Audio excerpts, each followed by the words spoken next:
It is now time to learn a little bit more about your 4x4 with the Ask an Expert segment. Let's cross over to Daniel. Thanks, Simon. This week's question comes from Steve Terrence, and Steve wants to know what type of modifications would be a good idea to fit to a Colorado for basic bush touring. Let's ask Matt Frost from ARB. Now the Colorado is very much like the rest of the dual cab utes on the market. They're a workhorse. They're built to take tools, building supplies, electrical supplies, you name it. That's why they're such a popular choice of vehicle amongst tradespeople. On the downside though, they ride pretty ordinary. The on-road ride of most of the dual cab utes, particularly when they're unloaded, is pretty rough. So one of the very first things I would put on any dual cab ute is a good aftermarket suspension system.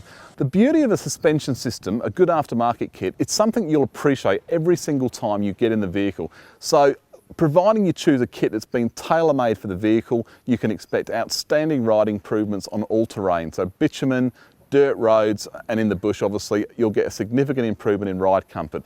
The other beauty of a good aftermarket kit is that you'll get a little bit more lift over the standard suspension, and out on these tracks, a little bit more clearance comes in really handy and will reduce the likelihood of you bashing your gearbox and transfer case and so forth. Now utes are great until it starts raining or you hit a lot of dust. So the next thing I'd put on a ute would be a canopy.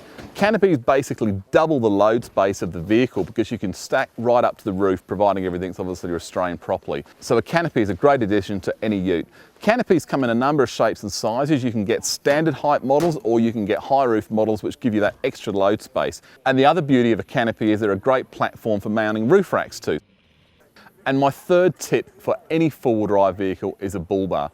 A good, well-constructed, engineered steel bull bar will protect your vehicle from damage if you hit a kangaroo or any other wildlife late at night. The other thing is they're a fantastic platform for mounting a range of accessories, winches, lights, communication equipment antenna. All of those can live on your bull bar. It really is the ultimate accessory for safe outback travel.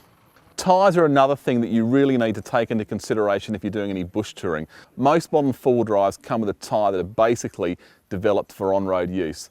I made a big mistake with my first Discovery doing a Flinders Ranges trip on the standard tyres that came on the car. They only had about 5,000 Ks on them, so it wasn't a case they were worn out or anything. In a week in the Flinders Ranges, I basically destroyed 3 tyres. 3 tyres had to be replaced when I got back to Melbourne.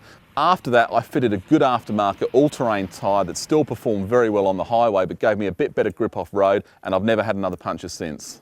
So basically, in a Colorado, like any other four-wheel drive ute, I would do suspension, canopy, bull bar, and a good set of off-road tyres. Thanks, Matt, for helping out with that question.